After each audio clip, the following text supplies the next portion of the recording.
नाज़रीन, उमरकोट मां यूसुफ असकर जी रिपोर्ट मुताबिक़ अफ़सोसनाक ख़बर ॾींदा हलूं। चोर एयरपोर्ट रोड ते चिंची रिक्शा ऐं मोटरसाइकिल जो पाण में ज़ोरदार टक्कर, जंहिंजे नतीजे में मोटरसाइकिल सवार अकरम पुट अरबाब समेत जो ज़ख़्मी, जंहिंखे हैदराबाद रेफर कयो वियो। जी नाज़रीन, हिकु दफ़ो ॿीहर वांखे अफ़सोसनाक ख़बर ॾींदा हलूं। चोर एयरपोर्ट रोड ते चिंची रिक्शा ऐं मोटरसाइकिल जो पाण में ज़ोरदार टक्कर, जंहिंजे नतीजे में मोटरसाइकिल सवार अकरम पुट अरबाब समेत जो ज़ख़्मी, जंहिंखे हैदराबाद रेफर कयो वियो। अहम इंकशाफ तालीम खाते जे अमलदारनि जो कारनामो। सिंध हुकूमत जे तालीम खाते पारां गरीब शागिर्दनि लाइ मुफ़्त में मिलियल किताबनि जी बेहुरमती। सिंध हुकूमत पारां मुफ़्त में मिलियल किताब स्कूल जे बाथरूम में उछलियल। तालके झंडो मरी जे यूसी दसोड़ी जे हिकु स्कूल जे बाथरूम में पियल किताबनि जी वीडियो वायरल। वीडियो में ॾिसी सघिजे थो त स्कूल जे बाथरूम में सवें शागिर्दनि जा मिलियल किताब विरासत बदिरां बाथरूम में उछलियल। ऐं तस्लीम कयां थो त केतिरा ई स्कूलनि में जेके किताबनि जी बेहुरमती जी वीडियो वायरल थी, उन खिलाफ़ कार्रवाई लाइ सिफ़ारिश कंदसि। तालके जे स्कूलनि जी विज़िट कई आहे। काफ़ी स्कूलनि जी बिल्डिंगूं नाकारा ऐं कब्ज़नि हेठि आहिनि। TAO झंडो मरी सैयद आफ्ताब शाह बुखारी। अफ़सोस जी ॻाल्हि आहे, सिंध हुकूमत जी तालीम खाते पारां मिलियल मुफ़्त किताब गरीब शागिर्दनि बदिरां बाथरूम में उछलियल आहिनि। अहिड़नि तालीम अमलदारनि खिलाफ़ कार्रवाई कई वञे। इलाइक़े वासी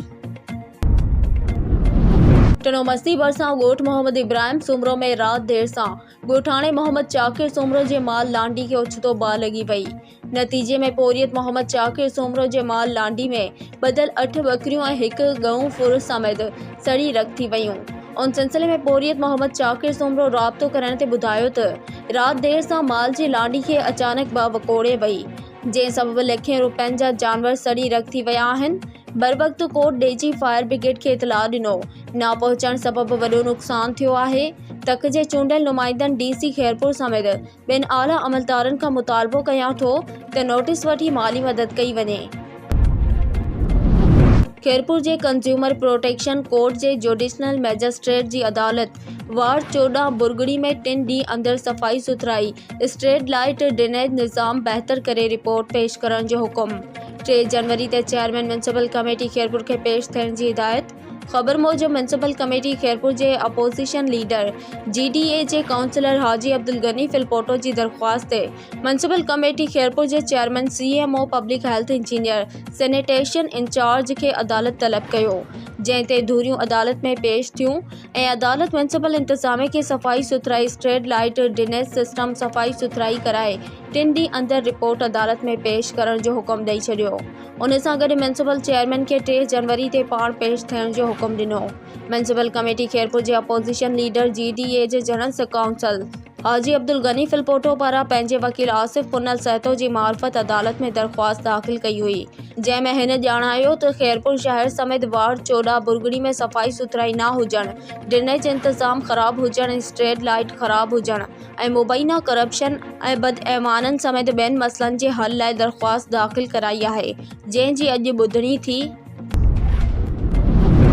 SSP खैरपुर तौहीदुल रहमान मेमण नए साल 2025 जी आमद ते जश्न मल्हाइण दौरान फायरिंग ऐं वन व्हीलिंग कंदड़ अनासरनि खिलाफ़ सख़्त क़ानूनी कार्रवाई करण जा हुकुम जारी कया आहिनि। साल 2024 जी पुॼाणी ऐं साल 2025 जी शुरूआत में अमन भाईचारी ऐं मुल्की सलामती जे लाइ दुआ घुरी वई। समूरनि SDPOs SHOs खे हिदायत कई वई आहे त फायरिंग कंदड़ जवाबदारनि खे गिरफ़्तार करे उन्हनि खिलाफ़ सख़्त क़ानूनी कार्रवाई कई वञे। साल 2025 जी आमद जे मौक़े ते ज़िले जे मुख़्तलिफ़ चौराहनि, पार्कनि ऐं तफ़रीही हंधनि ते सिक्योरिटी जा सख़्त इंतज़ाम कया विया आहिनि। SSP खैरपुर गुज़िरियल पोलियो मुहिम जो जाइज़ो वठण लाइ डिप्टी कमिश्नर बदीन यासिर भट्टी जी ज़ेर सदारत कमेटी रूम में अहम गॾिजाणी मुनक़िद कई वई। उन मौक़े ते डिप्टी कमिश्नर चयो त सिहत खाते, रेवेन्यू, पुलिस, इतलात खाते ऐं ॿियनि लाॻापियल खातनि जी अणथक महिनत ऐं गॾियल तावन जी बदौलत हिन भेरे पोलियो मुहिम में शानदार कारकर्दगी ॾिसण में आई। हिन चयो त बदीन ज़िले में पोलियो जे ख़ात्मे लाइ असां सभु गॾिजी कमु करे रहिया आहियूं ऐं मक़सद जी हासिलात लाइ वधीक जदोजहद जारी रखंदासीं। गॾिजाणी दौरान सिहत खाते जे अमलदारनि पोलियो मुहिम जे अंगनि अखरनि बाबति तफ़सीली रिपोर्ट पेश कई ऐं ॿुधायो त मुक़रर हदफ़नि खे हासिल करण लाइ कंहिं मौसर हिकमत अमली तयारु कई वई। पोलियो मुहिम दौरान फ़नी ऐं इंतज़ामी मसइलनि ते पिणु बहस कयो वियो ऐं उन्हनि खे हल करण लाइ नयूं हिकमत अमलियूं जोड़ण ते इतफ़ाक़ कयो वियो। गॾिजाणी में पुलिस ऐं रेवेन्यू अमलदारनि ज़ोर ॾिनो त अमन अमान लाइ लॉजिस्टिक्स खे यकीनी बणाइण लाइ पंहिंजो पूरो किरदारु अदा कंदा रहंदा। आख़िर में डिप्टी कमिश्नर पोलियो टीम जी कारकर्दगी खे साराहींदे चयो त गॾियल कोशिशूं ई असांखे पोलियो जहिड़े मौज़ी मर्ज़ जे ख़ात्मे ताईं पहुचाईंदियूं। ऐं वधीक चयो त ईंदड़ पोलियो मुहिम लाइ बि साॻिए जज़्बे ऐं शफ़ाफ़ियत सां कमु करण जी ज़रूरत आहे।